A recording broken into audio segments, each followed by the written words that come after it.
মুহূর্তে আমাদের তৃণমূলের ভেতরেই যারা সূত্র আছে সেই সূত্র মোতাবেক আমরা যে খবর পাচ্ছি সেটা আরো ভয়ঙ্কর। আমরা জানতে পারছি যে তৃণমূল কংগ্রেসের, আমি আবারও বলছি যেহেতু এটা পার্সোনাল প্রাইভেট চ্যাট, সুতরাং আমরা সেটা এখন অব্দি নিজেরা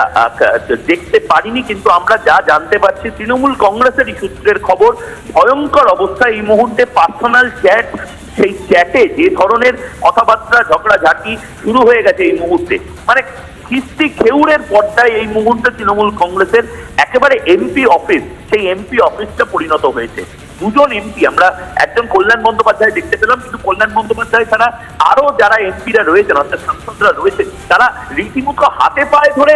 তাদেরকে বলেছে যে আপনারা চুপ করুন, ক্যামেরা এগুলো রেকর্ড হয়ে গেলে অত্যন্ত লজ্জাজনক ঘটনা হবে। তারপরেও আমি যা শুনলাম দুজন সাংসদ, সেই দুজন সাংসদ নিজেদের ঝগড়া তারা বন্ধ করেনি। এমনকি একজন মহিলা সাংসদ তিনি রীতিমতো বিএসএফ এবং সিআইএসএফ যারা রয়েছে তাদেরকে দিয়ে এই সাংসদ প্রবীণ সাংসদ কল্যাণ বন্দ্যোপাধ্যায়কে গ্রেপ্তারির পর্যন্ত হুঁশিয়ারি দেন এবং এমন কিছু অসভ্য কথাবার্তা বলেন বলে আমি শুনেছি যেগুলো জনসমক্ষে আমরা বাংলা মিডিয়াতে বলতে পারি।